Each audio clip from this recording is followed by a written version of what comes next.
নমস্কার, আমি বীরেন্দ্রনাথ বর্মন বাংলাদেশ থেকে। আশা করি আপনারা সবাই ভালো আছেন, আমিও ভালো আছি।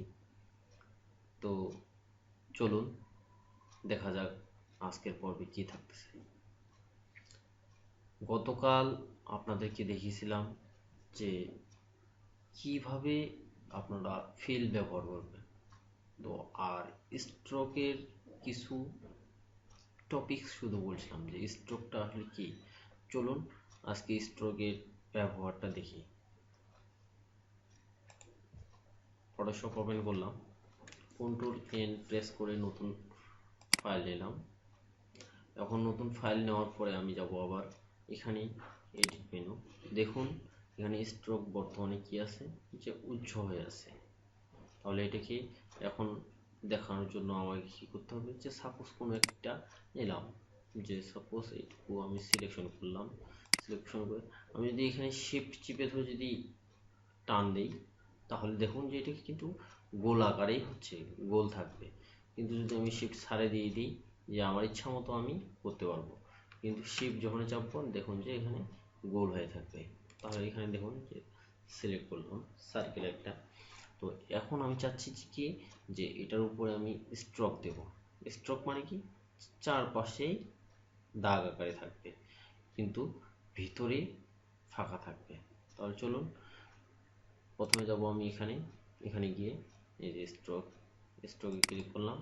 দেখুন যেখানে আমি কোন কালার দিতে যাচ্ছি, কত পিক্সেল দিতে যাচ্ছি। এখানে সাপোজ কালার দিলাম আমি, যে রেড কালার দিলাম, করলে রেড দিলাম।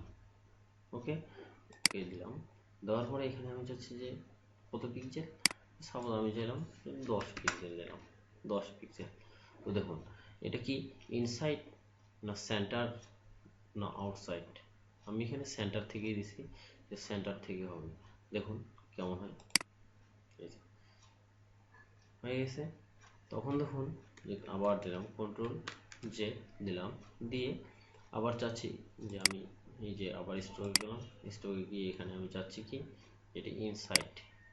ইনসাইড মানে কি এক সাইড, ইনসাইডে হবে। তাহলে ইনসাইডে যদি দিই দেখুন, তাহলে ইনসাইডে হচ্ছে মানে কি ভেতরের দিকে। ঠিক আছে, ইনসাইড মানে কি ভেতরের দিকে। এখন আমি চাচ্ছি কি, যে আবার কন্ট্রোল জেড দিয়ে আনডু করলাম। আনডু করে আবার আমি এডিটে গেলাম, এডিটে গিয়ে স্ট্রোকে গেলাম। স্ট্রোকে গিয়ে আবার চাচ্ছি কি, এটাকে আমি আউটসাইড করবো, তার মানে কি দাগের বাইরে করবো। এই যে দেখুন যে দাগের বাইরে। ওকে, এখন আবার দেখবো, এডিটে গেলাম, গিয়ে আবার স্ট্রোকে গেলাম, সরি আবার আন্ডু করলাম। আন্ডু করার পরে আবার এডিটে গেলাম, এডিটে গিয়ে স্ট্রোকে গেলাম। স্ট্রোকে গিয়ে দেখুন যে এখানে ইনসাইড আউটসাইড আর কি সেন্টার চলে গেল। এখন আমি আসবো আসলে এটা আমার কেমন হবে, যে মুডটা কেমন হবে। এখানে আমি যদি চাই যে মুডগুলো আমি ইচ্ছা মতো দিতে পারি, যেমন ডিসলভ। ডিসলভ যদি দিই দেখুন তাহলে কেমন হয়। ডিসলভ দিলে যে দেখুন ডিসলভ, ঠিক আছে। এখানে ডিসলভ বলতে কালারের মোডগুলো, আসলে এখানে আমি কেমন কালার দিতে যাচ্ছি সেটাই হচ্ছে মুখ্য বিষয়। দেখুন এরপরে দেখুন যে ডিসলভের পরে আমি যদি এখন আবার ইনসার্টে যাব, ইনসার্ট এখানে স্ট্রোকে গেলাম। স্ট্রোকে গিয়ে দেখুন যে এখানে ডিসলভ দেওয়া আছে, ঠিক আছে। এখন আমি চাচ্ছি এটা ছিল আউটসাইডে, এখন চাচ্ছি আমি ইনসাইডে আরেকটা দেবো। তাহলে ইনসাইডেরটা দেখুন যে ডিসলভ বাদে আমি যদি এখানে যদি দেখুন যে ডার্কেন দিই, ডার্কেন দিলাম, দেখুন যে এখানে কেমন হয়। দেখুন ডার্কেন, এখানে আসলে ততটা বোঝা যাচ্ছে না। যদি আমি এটাকে যদি অপাসিটি কমাই দিই সেক্ষেত্রে আসলে বোঝা যাবে।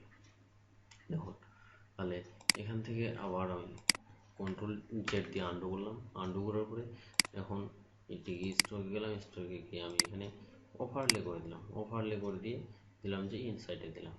দেখুন তাহলে কেমন বোঝা যাচ্ছে না, ওভারলে করে দিলে বোঝাই যাচ্ছে না।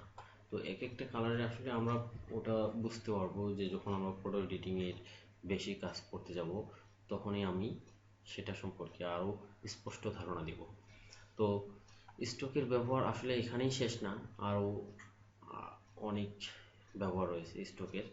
তো দেখুন যে স্ট্রোকের এখানে কালার মোডগুলো, অপাসিটি যে অপাসিটি আসলে আমরা কত দিয়ে থাকি।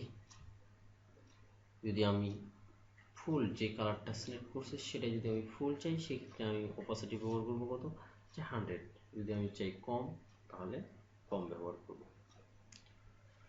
তো ঠিক আছে, ধন্যবাদ সবাইকে ভিডিওটি দেখার জন্য। প্লিজ আমার চ্যানেলটিতে সাবস্ক্রাইব করুন, শেয়ার করুন, লাইক করুন। ধন্যবাদ।